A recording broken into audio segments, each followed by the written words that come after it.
Olá, seja muito bem-vindo mais uma vez.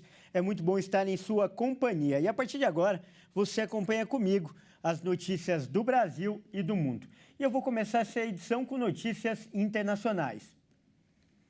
As autoridades de segurança do Peru implementaram uma grande operação em Lima para lidar com os protestos que estavam marcados para esta quinta-feira. A mobilização na capital acabou em confronto entre as autoridades e milhares de peruanos vindos das zonas rurais, que querem a saída da presidente em exercício, Dina Boluarte. Com a presença de milhares de camponeses que viajaram às regiões andinas, a capital do Peru foi palco de grandes protestos durante a quinta-feira. Os manifestantes pedem a renúncia da presidente Dina Boluarte e a realização de novas eleições. O governo está firme e seu gabinete... O governo está firme e seu gabinete mais unido do que nunca. Peço diálogo e calma. Chamo ao diálogo, chamo à calma. Apesar do chamado da presidente, a Confederação Geral dos Trabalhadores do Peru, responsável pelos protestos, pretende continuar realizando grandes manifestações até que Dina deixe o comando do país. Em Arequipa, uma pessoa morreu e outras 10 ficaram feridas durante enfrentamentos com forças de segurança. Os manifestantes tentavam tomar o aeroporto. Pelo menos 45 mortes já foram registradas desde que a crise se iniciou em 7 de dezembro de 2022, após a destituição e prisão do ex-presidente Pedro Castilho. Estamos indignados por tanta injustiça, por tanta repressão e pelos mortos. E também porque pedimos a renúncia da presidente. Em Lima, a polícia usou gás lacrimogênio para tentar evitar a chegada de um grupo ao Congresso. Houve confrontos na Avenida Abancay, no centro da cidade, depois que manifestantes começaram a atirar pedras nas forças de segurança.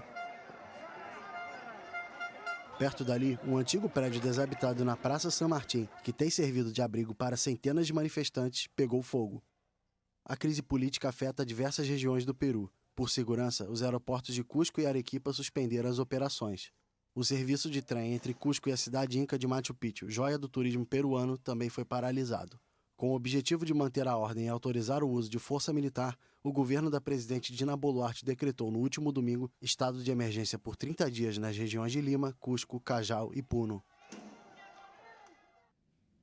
E eu trago agora as notícias nacionais e com uma dica importante para quem tem dívidas. Está em desenvolvimento um programa de refinanciamento do governo que promete atender endividados que ganham até 2 salários mínimos. A intenção é reduzir o endividamento recorde das famílias. Uma equipe do governo e representantes do setor financeiro avançaram na criação do Desenrola, um programa de refinanciamento de dívidas que deve definir um desconto mínimo obrigatório para ser ofertado aos endividados. Além disso, o público-alvo serão as pessoas com renda de até 2 salários mínimos. O programa tem o objetivo de reduzir o endividamento recorde das famílias brasileiras, que chega a 80 milhões de pessoas, incluindo dívidas bancárias e não bancárias. A proposta é de um programa transparente, com condições e regras de acesso claras e que otimize o uso de recursos públicos e privados, alcançando assim o maior número possível de negativados. Cada dívida deve ter um prazo mínimo e máximo para que o pagamento seja parcelado e o credor vai ter liberdade para determinar o percentual de desconto. A ideia é tornar o programa viável aos endividados. E eu falo de turismo agora. Olha só, o Rio de Janeiro e São Paulo estão em um ranking de melhores destinos de viagem para este ano. A cidade carioca ficou entre os lugares mais populares do mundo e a capital paulista é destaque pelas atrações culturais.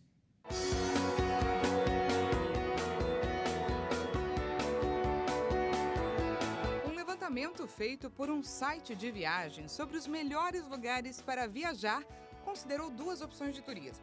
A primeira levou em conta os lugares mais populares para conhecer no mundo e a segunda opção listou as cidades onde há mais pontos culturais. Nos resultados, a cidade do Rio de Janeiro ficou entre os destinos que o site descreve como as férias dos sonhos.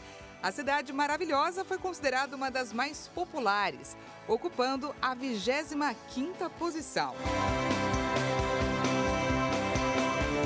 Já a capital paulista foi considerada um dos melhores lugares do mundo para as atividades culturais, seja pela parte histórica, arte, música ou culinária.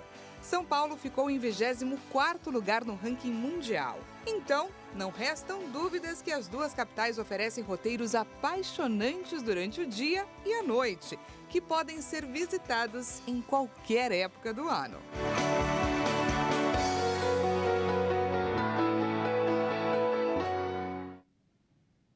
E por falar em atração, um memorial em homenagem às vítimas do Holocausto foi inaugurado no Rio de Janeiro. O espaço retrata a rotina dos judeus antes, durante e depois da Segunda Guerra Mundial.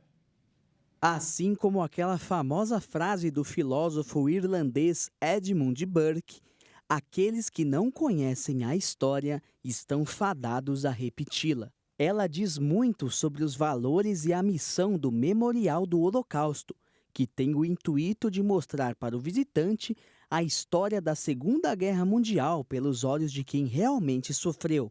Logo no início, o público se depara com um monumento de 20 metros de altura, relembrando os 10 mandamentos, com destaque para o versículo "Não matarás". Depois desse primeiro contato, os visitantes descem ao subsolo. Na primeira sala, os organizadores quiseram passar a visão de um mundo antes do Holocausto, com bastante alegria e paz. Para isso, foi criada uma sala iluminada, colorida e com sons de crianças brincando e festas de aniversário.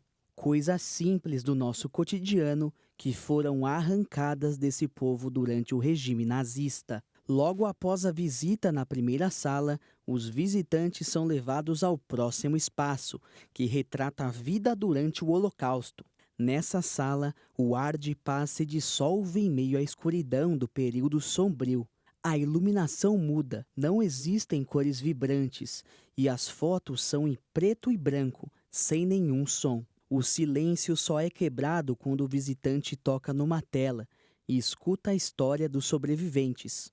Os idealizadores afirmam que o Holocausto não começou com os campos de concentração e de extermínio, mas já tinha sido enraizado na sociedade bem antes, com a intolerância, o preconceito e a perseguição. Após sair dessa impactante e histórica sala, os visitantes partem para um terceiro espaço, que traz a vida depois do Holocausto, com foco na capacidade humana de resiliência. As paredes e objetos históricos mostram como cada uma das pessoas foram reconstruindo suas vidas.